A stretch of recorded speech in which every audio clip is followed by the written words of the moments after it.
Marcelo, eu tenho duas perguntas ainda, até mais, mas tem duas que eu não quero esquecer de perguntar. Mas antes, só lembrando o pessoal que está nos assistindo de casa que o objetivo do almoço grátis, como sempre, é de educação financeira, não é recomendação de investimento. Então, qualquer dúvida sobre produtos específicos, vocês podem clicar no link na descrição do vídeo para abrir uma conta na Liberta e conversar com um de nossos assessores.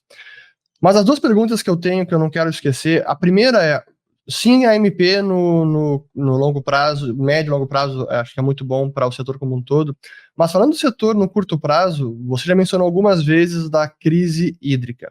E a gente está com um problema em nível nacional, que é a inflação, está pegando, a inflação medida pelo IPCA está bem elevada. Hoje saiu a projeção do Focus, que está em 5,80% para 2021, ou seja, 0,55 acima do limite superior do Banco Central, que seria 5,25. E a pergunta é, será que essa crise hídrica pode redundar em aumento tarifário? Será que por conta de aumento a gente pode ter algum ímpeto populista de controlar a tarifa, como o Dilma já fez no passado? Queria que falasse um pouco desse curto prazo do setor elétrico. Não, boa questão, Fernando. Assim, a mensagem aqui, ela infelizmente não é tão positiva, né? Infelizmente, né, a crise hídrica ela vai impactar, né, a inflação em 2021 e 2022. Isso acontece em função, né, de um sistema chamado bandeira tarifária. A bandeira tarifária ela está acionada, né, no seu pior nível, né, que é o chamado nível 2, que ela traz um custo aí de um pouco mais de R$ 6,50, né, aproximadamente de R$ 6,50 a mais na conta de energia para cada 100 kWh consumido.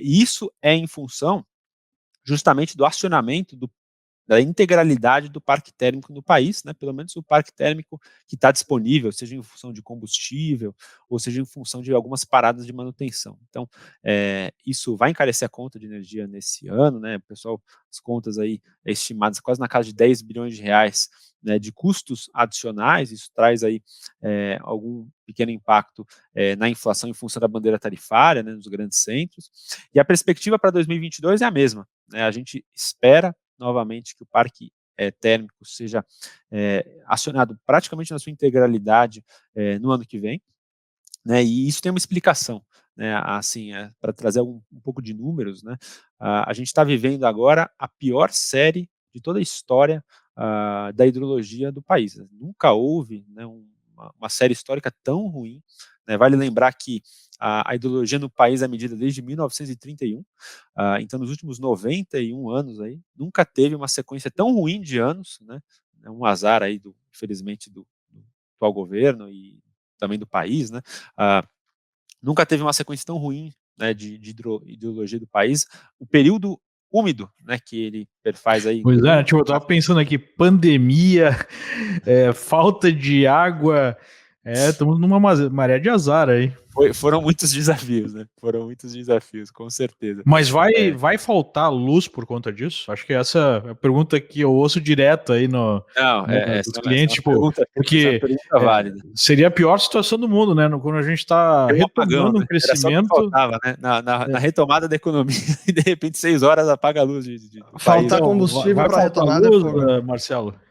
Não, essa é a pergunta que não quer calar, né? Assim, vamos lá. As medidas que estão sendo tomadas, elas são justamente para mitigar essa possibilidade, né? O sistema, né, o planejamento do setor elétrico, a ONS, ela está tomando ações que são emergenciais, né? Uma dos headlines aí que a gente leu nas últimas semanas foi a declaração de emergência hídrica. O que é essa emergência hídrica, né? É dizer o seguinte, em palavras aí mais diretas: olha, a água ela vai ser focada para a geração de energia, porque havia também aquilo chamado uso múltiplo da água.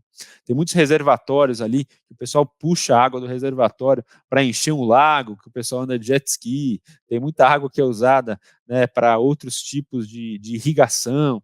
Então, assim, o que o governo está dizendo assim, com a declaração de emergência hídrica é, olha, a água ela precisa ser preservada para que, no auge do período seco, que é mais ou menos setembro e outubro, que é, vamos dizer, quando os reservatórios chegam no mínimo, né? Porque como a gente tem um período de chuvas, enche o reservatório, aí o período seco vai né, diminuindo a cota d'água, e aí a gente chega em setembro e outubro, que é o ponto crítico do sistema, né, que você tem menos água, você tem, né, um grande consumo de energia em função do aumento das temperaturas, então o uso do ar-condicionado e tal, e você pode ter um problema de potência. E aqui eu vou, né, fazer uma referência, né, para a própria MP, que ele vai responder algumas críticas que foram colocadas ao texto, e que são argumentos técnicos muito importantes aí para o nosso sistema. Então, né, o que o ONS está fazendo? Além de preservar a água, né, através da declaração de emergência hídrica, ele está também diminuindo a vazão de alguns reservatórios. Então, ele está maximizando, né, o uso das térmicas, diminuindo a vazão de alguns rios, justamente para economizar, né, as cotas, né, das usinas na cabeça do reservatório, né, que são onde você preserva, né, a água ali no sistema, porque, né, é uma questão um pouco técnica, mas quando você vai descendo, né, na bacia, você tem as usinas de cima, que elas têm reservatório, e as usinas de baixo, que são chamadas a fio d'água, ou seja, elas não têm reservatório, mas elas produzem energia por conta da cascata.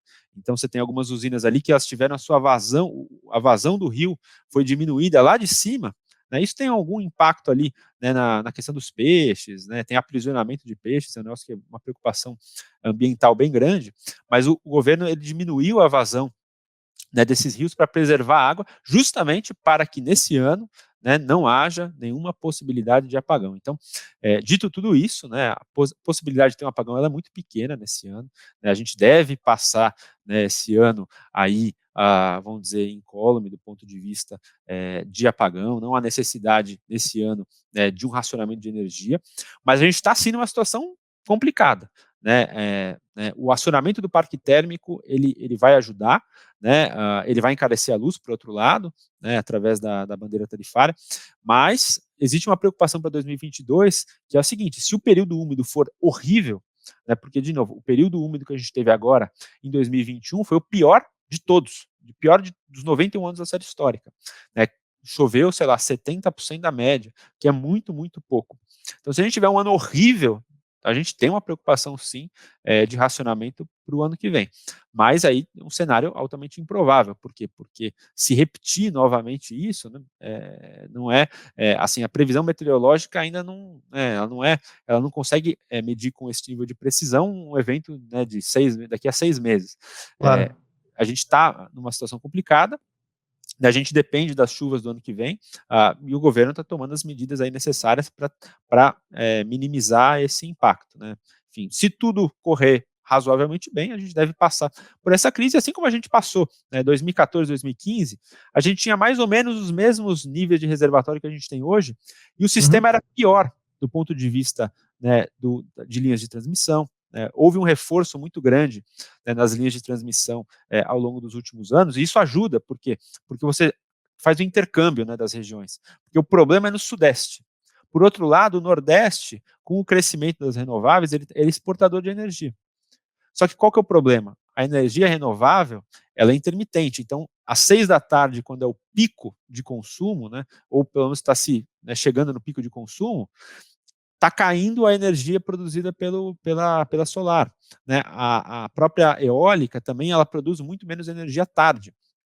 Então, nessa hora, você precisa o quê? De potência. E quem traz essa potência? A hídrica ou a termoelétrica. Então, por isso que também muita gente fala, nossa, mas que absurdo, essas termoelétricas, esses jabutis. A termoelétrica vai ser necessária. Por quê? Porque no ambiente de estresse hídrico, quem vai suprir potência para o sistema? São as hídricas. Pô, a gente tem as linhas de transmissão ali da Amazônia chegando no Sudeste. Mas essa linha de transmissão, ela fica ociosa uma grande parte do tempo. Por quê? Porque as usinas ali estruturantes da Amazônia, Belo Monte e tal, elas são a fio d'água também. Ou seja, elas produzem energia quando o rio está cheio. E o rio está cheio quando? No período de chuvas. Quando você mais precisa delas, elas também não estão entregando energia para o sistema.